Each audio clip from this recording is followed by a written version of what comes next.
Hello बच्चों, क्या हाल चाल, कैसे हैं आप लोग? अच्छे हैं? अच्छे रहिए, स्वस्थ रहिए, पढ़ते रहिए और एकदम मस्त रहिए। तो आइए शुरू करते हैं। आज का हमारा सब्जेक्ट है इनकम टैक्स। इनकम टैक्स में हमारा आज का जो टॉपिक है इनकम फ्रॉम अदर सोर्सेज, अर्थात अन्य साधनों से आय। अन्य साधनों से आय शीर्षक में आज हम पढ़ेंगे लाभांश। लेकिन वीडियो के स्टार्ट करने से पहले मैं चाहूंगा जो चैनल पर नए हैं तो चैनल को एक बार जरूर सब्सक्राइब करें और बेल आइकन जरूर दबाएं। आइए इस वीडियो स्टार्ट करते हैं। लाभांश। आज का जो टॉपिक है लाभांश मतलब डिविडेंड।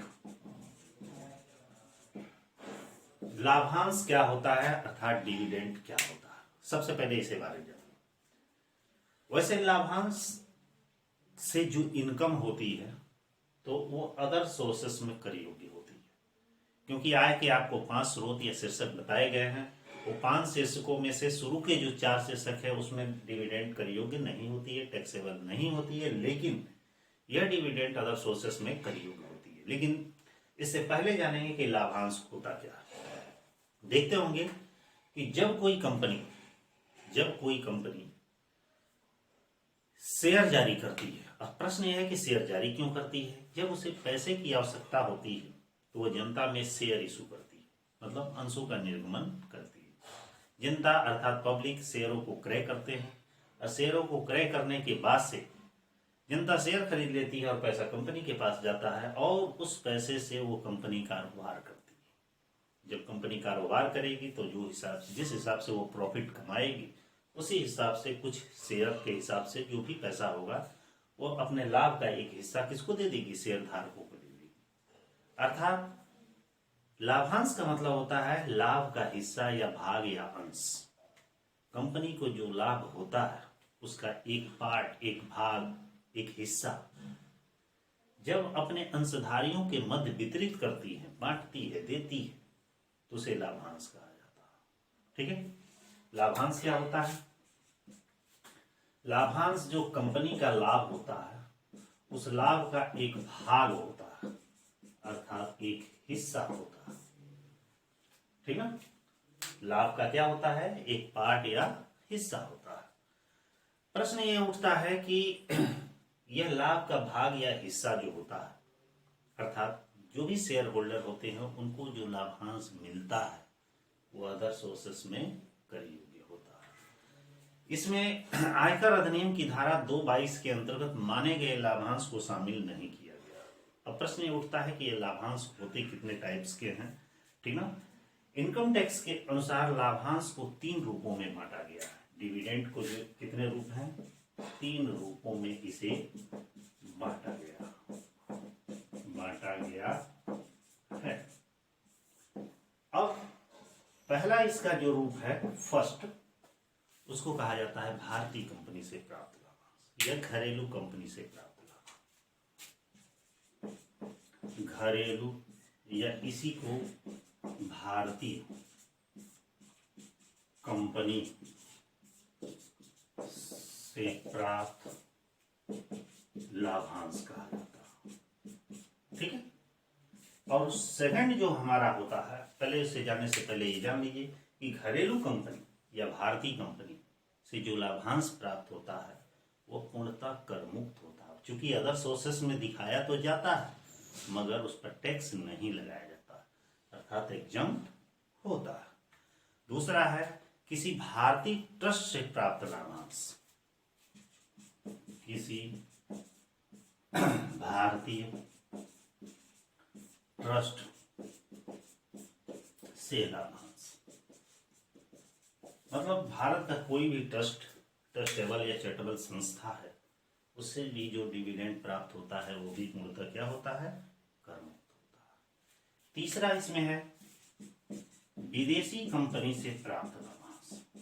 विदेशी कंपनी से प्राप्त लाभांश ये क्या होता है कि जब कोई विदेशी कंपनी होती है वो शेयर जारी करती है और पब्लिक उसके शेयरों को खरीदती है, उसके बदले में जो डिविडेंड प्राप्त करती है वह डिविडेंड विदेशी कंपनी से प्राप्त लाभांश कहा जाता है। यह अदर सोर्सेस में टैक्सेबल होता है। है। ध्यान दीजिएगा, इसमें से ये दोनों टैक्सेबल नहीं होता, मतलब पूर्णतः एग्जम्प्ट होता है।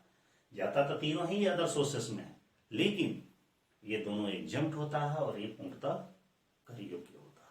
ठीक है।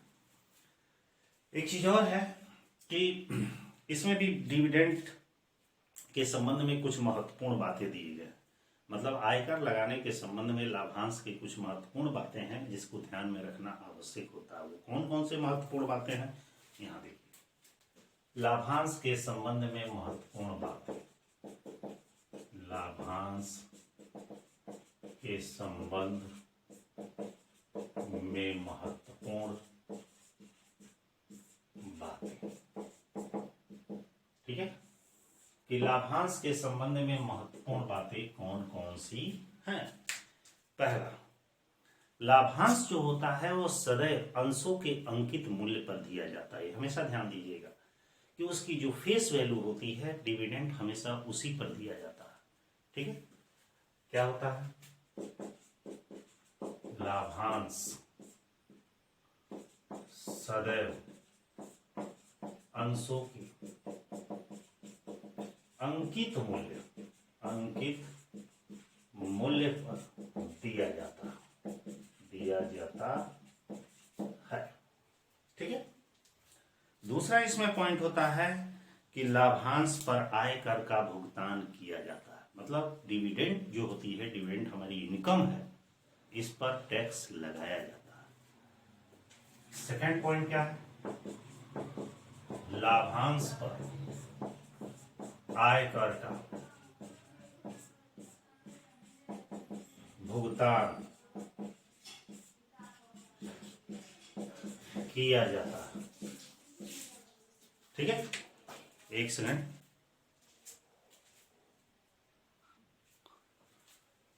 हाँ तो बच्चों, थोड़ा बीच में कुछ प्रॉब्लम हो गई थी, इस वजह से रोकना पड़ा था। चलिए आइए, दूसरा है लाभांश पर आयकर का भुगतान किया जाता है। ये जान जाइए कि लाभांश जो होता है वो एक तरह से हमारी इनकम है, उस पर टैक्स का पेमेंट किया जाता है। उस पर जो टैक्स लगाया जाता है, जो हमारा नॉर्मल रेट है उसी के अनुसार लगाया जाता है, लेकिन साथ में 4% शिक्षा उपकर भी लगाया जाता है। ठीक है, स्वास्थ्य और शिक्षा उपकर जो 4% है वो भी लगाया जाता है। तीसरा इसमें है लाभांश किसी भी रूप में हो सकता है। लाभांश किसी भी रूप में हो सकता है। किसी भी रूप में हो सकता है का मतलब होता है कि जो हमारा डिविडेंड होता है वह वस्तु के रूप में, नगद के रूप में, दोनों में से किसी भी रूप में, मतलब किसी सामान के रूप में भी हो सकता है और पैसे के रूप में भी हो सकता है, मतलब नगद और गुड्स, कैश और गुड्स दोनों के रूप में हो सकता है। तीसरा हमारा है लाभांश की आय के लिए गत वर्ष का निर्धारण किया जाता है। लाभांश की आय के लिए गत वर्ष का निर्धारण किया जाता है। इसका मतलब क्या हुआ कि लाभांश के लिए गत वर्ष का निर्धारण किया जाता है, मतलब ये हुआ कि जब कंपनी हर साल डिविडेंड देती है तो कुछ ऐसे भी समय आते हैं जिस साल वो डिविडेंड नहीं देती, तो उस पिछले वर्षों का बकाया डिविडेंड यदि किसी वर्ष में प्राप्त होता है तो जिस वर्ष में वो प्राप्त होता है वही उसका गत वर्ष माना जाता है, जिसके टैक्स का भुगतान अगले साल करते। मतलब पर ईयर यदि कंपनी डिविडेंड दे रही है तो जिस साल प्राप्त हो रहा है वो गत वर्ष। लेकिन ऐसा भी हो सकता है कि कुछ वर्षों का डिविडेंड ब्रेक कर दिया गया, अर्थात न दिया गया, तो ऐसी स्थिति में वो बकाया डिविडेंड जिस ईयर में प्राप्त होता है वो गत वर्ष कहलाता है। तो वही है प्रश्न में कि लाभांश की आय के लिए गत वर्ष का निर्धारण किया जाता था, जिस वर्ष प्राप्त होता है वही उसका गत वर्ष माना जाता है। अगला है लाभांश के रूप। लाभांश के रूप, लाभांश के रूप का मतलब होता है कि लाभांश के कई रूप हो, मतलब कई टाइप के लाभांश होते हैं। जैसे कि फर्स्ट, एक सामान्य लाभांश। सामान्य लाभांश। सामान्य लाभांश क्या होता है कि वह लाभांश जो कंपनी प्रत्येक वर्ष के अंत में कंपनी की वार्षिक साधारण सभा में जो लाभांश अंशधारियों के लिए घोषित करती है, मतलब प्रत्येक वर्ष कंपनी अपने वार्षिक साधारण सभा में जो लाभांश घोषित करती है उसे सामान्य लाभांश या साधारण लाभांश कहा जाता है। ये भी कर योग्य होता है। दूसरा है माना गया लाभांश। माना गया लाभांश, ध्यान दीजिएगा, ये धारा 222 जो अंडर सेक्शन 222 है, माना गया लाभांश को पूर्णतः कर से मुक्त रखा गया, अर्थात उसे इसमें शामिल नहीं किया जाता, अर्थात वो एग्जाम होता है। ठीक है। तीसरा एक होता है अंतरिम लाभांश। अंतरिम लाभांश, अंतरिम लाभांश क्या होता है? वह लाभांश जो 2 वार्षिक सभाओं के मध्य घोषित किया जाता है या किसी वर्ष के बीच में घोषित किया जाता है तो उसे अंतरिम लाभांश कहा जाता है। ठीक। अगला है कई वर्षों का लाभांश। कई वर्षों का लाभांश, इसका मतलब क्या होता है कि जब कंपनी कुछ वर्षों का लाभांश बकाया लगा देती है और सारा लाभांश एक ही वर्ष में देती है, तो ऐसे लाभांश को क्या कहा जाता है? कई वर्षों का लाभांश कहा जाता है। पांचवा क्या होता है? विदेशी कंपनी से प्राप्त लाभांश। अब यहाँ पे बताया कि विदेशी कंपनी से प्राप्त लाभांश का मतलब है कि यदि कंपनी विदेशी है और वो अपने शेयरों को इशू करती है और पब्लिक खरीदी है और उस पर जो डिविडेंड प्राप्त होता है वो विदेशी कंपनी से लाभांश कहलाता है, जो पूर्णतः अदर सोर्सेस में कर योग्य होता है। अगला है भारत के बाहर चुकाया जाने वाला लाभांश। भारत के बाहर चुकाया जाने वाला लाभांश। कभी कभी ऐसे भी होते हैं कि डिविडेंड आउटसाइड इंडिया में पेड किए जाते हैं, चुकाए जाते हैं, लेकिन जब लाभांश हम विदेश के बाहर चुका रहे हैं तो ऐसा नहीं है कि वो आय भारत में अर्जित या उपार्जित न की गई, उसे माना जाता है कि भारत में वो आय अर्जित व उपार्जित हुई। ऐसा भी हो सकता है कि आय कहीं भी कमाई गई हो और प्राप्त कहीं की गई हो, तो इस प्रकार के लाभांश को भी अदर सोर्सेस में शामिल करते हैं और कर योग्य होता है। अगला है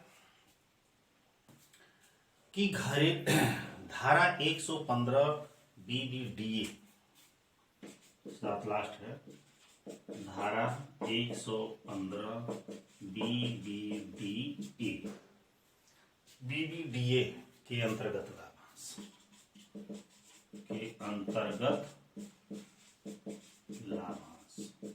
ये क्या होता है कि धारा 115 BBDA के अंतर्गत लाभांश, इसके मतलब होता है कि यदि कोई व्यक्ति या एक संयुक्त हिंदू परिवार, ठीक है, या घरेलू कंपनी, ध्यान से समझिएगा, यदि कोई व्यक्ति या HUF मतलब संयुक्त हिंदू परिवार, ठीक है, हिंदू अनडिवाइडेड फैमिली, या घरेलू कंपनी से यदि लाभांश 10 लाख से अधिक प्राप्त होता है, 10 लाख से अधिक प्राप्त होता है, तो वह कर योग्य होता है। और किस धारा के अंतर्गत होता है? धारा 115 BBDA के अंतर्गत कर योग्य होता है। लेकिन यदि 10 लाख से कम है तो यह पूर्णतः कर मुक्त होता है, उस पर यह धारा लागू नहीं होता है, उसे माना जाता है कि भारतीय कंपनी से लाभांश प्राप्त हुआ। तो चूंकि अदर सोर्सेस में डिविडेंड का जो पार्ट दिया गया है उसमें बस इतना ही दिया गया, ठीक है, मतलब इनकम टैक्स में जो डिविडेंड का पार्ट है वो इतना ही दिया गया, बस इतना ही जानना है हमको डिविडेंड है क्या, कितने टाइप के होते हैं, किस डिविडेंड पर हम टैक्स लगाते हैं, किसको कौन डिविडेंड एग्जम्प्ट होता है, और इस पर कर लगाने संबंधी क्या प्रावधान, क्या नियम, क्या मुख्य बातें हैं, बस इतना ही जानना है आपको। इसके अलावा ज्यादा जानने की जरूरत इस इनकम टैक्स में डिविडेंड से रिलेटेड नहीं। ठीक है, इसी के साथ हमारा अन्य साधनों से आय में डिविडेंड का टॉपिक समाप्त होता है। हमारा वीडियो कैसा लगा आप लाइक और कमेंट के माध्यम से जरूर बताएं। ठीक है। और जो हमारे चैनल पर नए हैं तो एक बार और कह रहे हैं कि आप जरूर सब्सक्राइब करके बेल आइकन दबा दें। ठीक है, फिर अगले वीडियो में फिर मिलते हैं, तब तक के लिए